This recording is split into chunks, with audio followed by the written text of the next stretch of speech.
Liam, have you been learning 2 new technical skills? Yes. Can you show me your first one and tell me what it is? It's the A major scale, and it goes.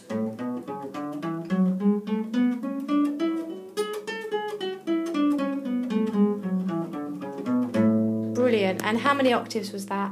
2. Fantastic. And can you play that in any other way? Like, can you double the notes up and play da da da da da da da? I can play it. Have you tried doing that with it?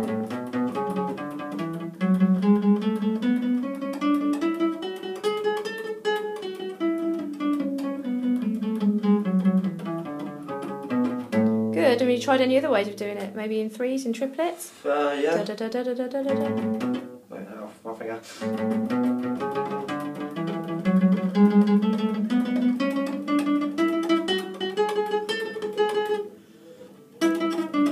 Fine, keep going. Fab. And what do you think that's good for? What would be the benefit of practicing the scale like that?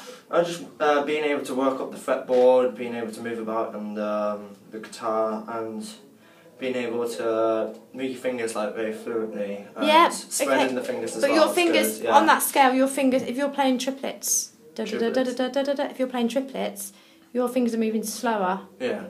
In that hand, so what's the benefit for the other hand with the plectrum? Well, just like to, you can play it like, obviously just keep it control, but like when you're playing, just like go up and down, up and down, up and down, you get more of a rhythm out of it. Yeah, good. You just got to keep like a beat going, like, and yeah, and you should get the hang of it. Good. And what's your second technical exercise? The chromatic scale starting on a B. Do you want to show me that then?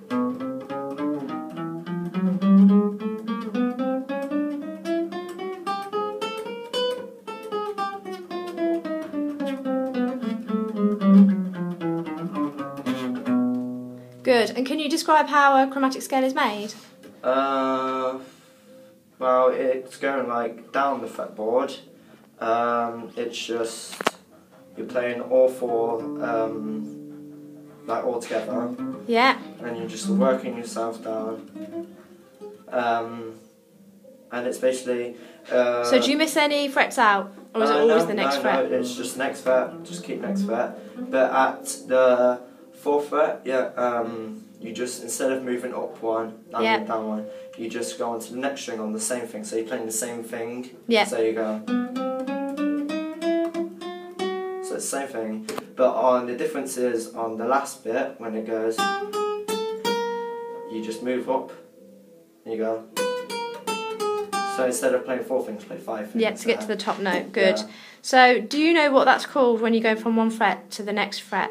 Do you know the distance, the technical name? Ooh, no, I don't. That's called a semitone. I've heard that, yeah. Yeah, so the distance from 1 fret to the next fret is a semitone. Just like on a keyboard, the distance from a white note to a black note is a semitone. So chromatic scale is just all semitones. Yeah. Whereas your major scale has got some tones in it. Can you give me an example of a tone? Play any note and then play a tone above it. A tone above it? Yeah, play any note. So, B. Yeah, now play a tone above it. What note's that?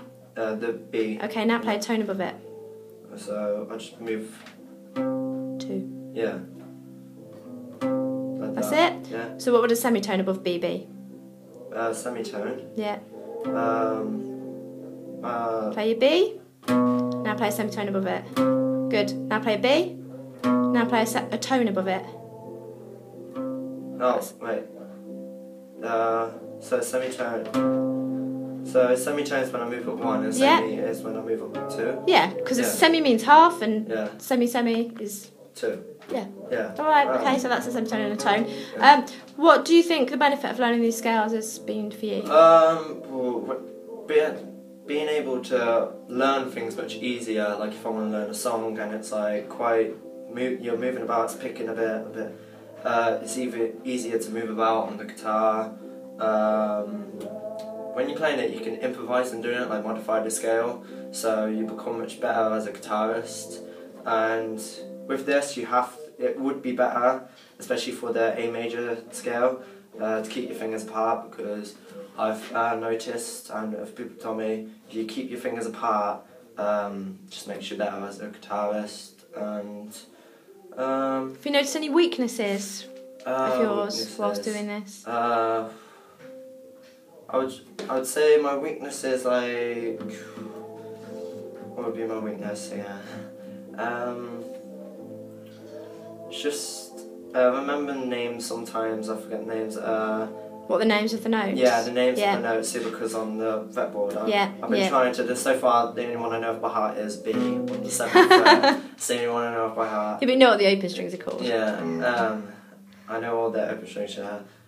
The way I remembered the open strings is like eat apples daily, give big ears, and then I've always remembered. It's best if you don't do it that way and you just try and remember it like as it is. But I just do it like that. Okay. Just say it in my head. And, Thank you, Liam. Yeah. Well done.